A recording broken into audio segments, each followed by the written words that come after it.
Hello students. So warm good morning to one and all. Today we'll start the language of chemistry which is an ICSE syllabus of class 9th. Though it is an ICSE syllabus, it's a chapter which everybody should know. इस chapter को आप सबको पढ़ना चाहिए because it tells about the basics of chemistry. ठीक है, language का जो बेसिक है, आपका केमिस्ट्री का जो बेसिक लैंग्वेज है, जैसे हर सब्जेक्ट का अपना एक तरीका होता है ना, एक कम्युनिकेशन करने का एक लैंग्वेज होता है. हिंदी अगर हम देखते हैं तो हिंदी में भी एक बात करने का तरीका है, इंग्लिश में भी किस चीज़ को क्या बोलते हैं, किस चीज़ से हम क्या डिनोट करते हैं, ये जानने का तरीका है. सिमिलरली केमिस्ट्री में भी जब हम इन सारे टर्म्स को बार बार यूज़ करेंगे या ये सारी चीज़ें कैसे आई ये हमें पता होना चाहिए. एटॉमिक मास बोल दो या फिर वैलेंसी बोलो, फॉर्मूला बोलो, केमिकल इक्वेशन, केमिकल रिएक्शन, तो इस तरह के टर्म्स को हम बार बार यूज़ करते हैं इन केमिस्ट्री. तो ये चैप्टर आपको बेसिक आइडिया देगा कि ये सारी चीज़ें क्या है. आपको समझ में आ रहा है कि इस चैप्टर में हम क्या बात करने वाले होंगे. जैसे कि नाम से ही आपको क्लियर है ना, लैंग्वेज ऑफ केमिस्ट्री. ठीक है, तो केमिस्ट्री का क्या लैंग्वेज है, ये सारी चीज़ें आपको इसमें क्लियर होंगी. ठीक है, तो लेट्स स्टार्ट द चैप्टर.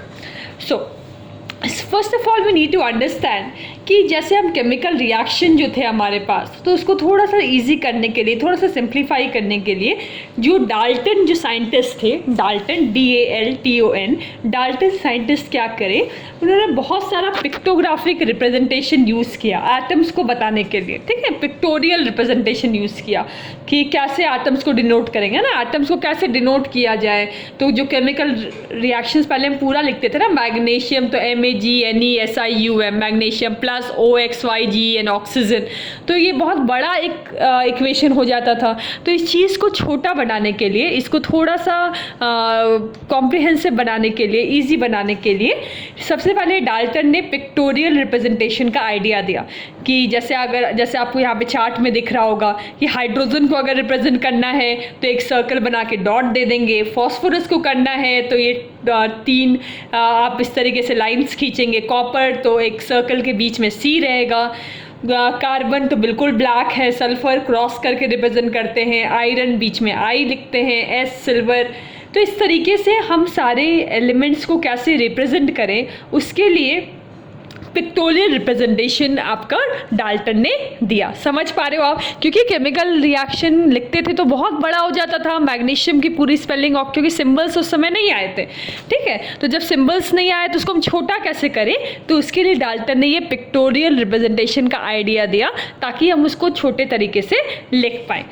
ठीक है, तो बहुत पहले जो नेम्स थे एलिमेंट्स के जो हमारे पास अभी हमें दिखते हैं, वो कहाँ से हमें डिराइव किए कि वो कहाँ हमें मिले. ठीक है ना, कहाँ से हमें मिला वो एलिमेंट, तो उसी से उस एलिमेंट का नाम भी रख दिया गया. जैसे कॉपर साइप्रस में मिला था इसलिए उसका नाम कॉपर है, कैलिफोर्निया तो कैलिफोर्नियम. ठीक है, तो कुछ नेम्स हम जैसे कलर से भी लिए कि उसका कलर वैसा है, जैसे गोल्ड देखो कलर वैसा है, सिल्वर देखो तो कलर वैसा है. ठीक है, बहुत सारे वर्ड्स हम वैसे भी लिए जो कि जैसे कि जैसे ग्रीक में ना, ग्रीक वर्ड्स में से हाइड्रोजन मीनिंग वाटर फॉर्मिंग, तो हाइड्रोजिनीस हीलियम है, ग्रीक हेलियोस मीनिंग सन.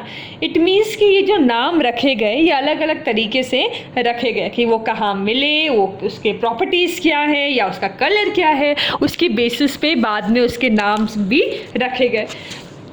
और अभी हम जो सिस्टम यूज़ करते हैं IUPAC.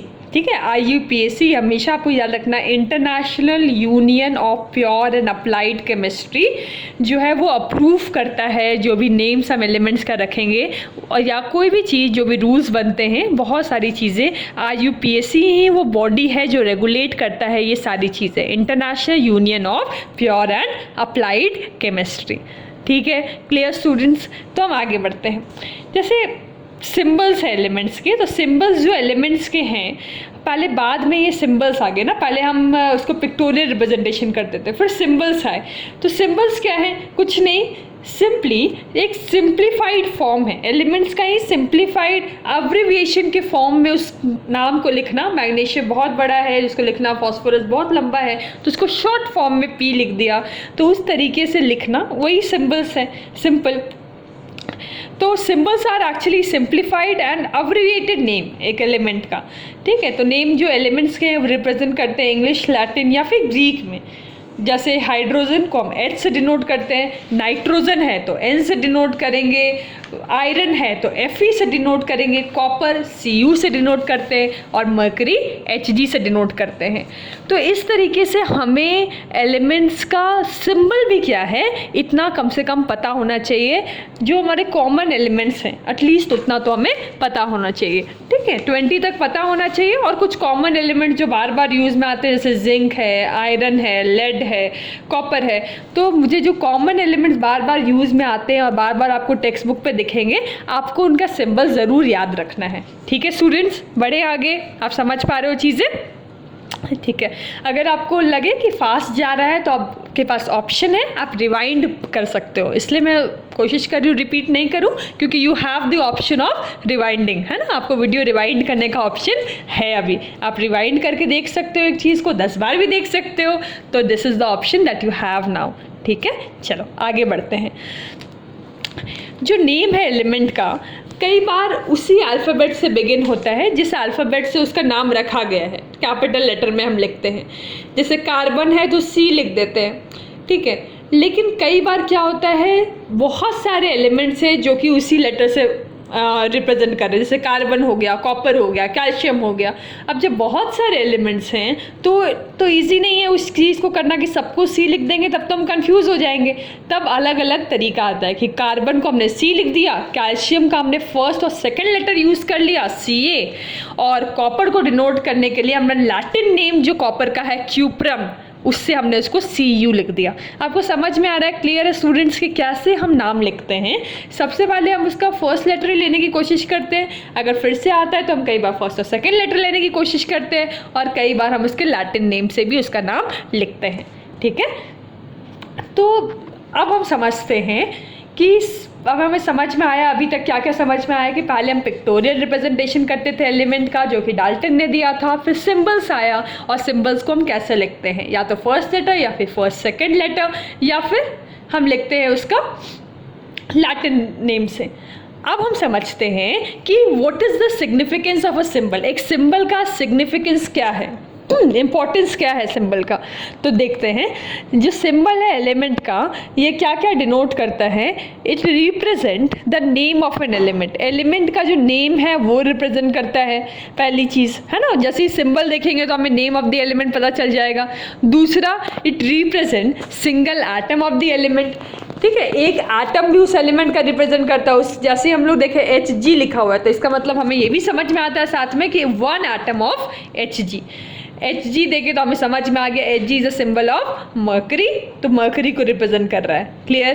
Quantity of the element भी हमें समझ में आता है, क्योंकि it is equal to its atomic mass या ग्राम एटॉमिक मास, ठीक है। वन एटम तो उसका ग्राम एटॉमिक मास क्या है वो समझ में आता है। फॉर एग्जाम्पल, अगर आप किसी को भी ले लो, अगर हम ले लेते हैं, मान लो N को ले लेते हैं, ठीक है, नाइट्रोजन, तो ये क्या रिप्रेजेंट कर रहा है, एलिमेंट। N अगर हम लिखें तो क्या रिप्रेजेंट कर रहा है, सबसे पहले name of the element nitrogen is clear. फिर N से क्या रिप्रेजेंट हो रहा है कि one atom of nitrogen, clear. Next, it will also represent क्या, एटॉमिक मास ऑफ नाइट्रोजन भी रिप्रेजेंट करेगा, कितना, तो 14 एटॉमिक मास यूनिट। तो इतनी सारी इंफॉर्मेशन हमें मिल जाती है जैसे ही हम उस सिंबल को देखते हैं। क्या क्या, एलिमेंट ऑक्सीजन है, वन एटम ऑफ ऑक्सीजन भी हमें वन एटम ऑफ नाइट्रोजन भी समझ में आ रहा है, एलिमेंट नाइट्रोजन है ये भी समझ में आ रहा है, और उसका जो एटॉमिक मास है that is how much, that is 14 atomic mass unit, हमें ये भी क्लियर हो रहा है। अगर ऑक्सीजन के लिए देखो O लिखा हुआ है तो फिर से वही बात है, एलिमेंट ऑक्सीजन समझ में आ रहा है, ये भी समझ में आ रहा है कि वन एटम ऑफ ऑक्सीजन है, और तीसरा हमें ये भी समझ में आ रहा है कि एटॉमिक मास ऑफ ऑक्सीजन को भी रिप्रेजेंट करता है। राइट स्टूडेंट्स, अब हम आगे बढ़ते हैं और समझते हैं कॉन्सेप्ट ऑफ वैलेंसी, ठीक है, वैलेंसी का कॉन्सेप्ट हम आगे समझते हैं।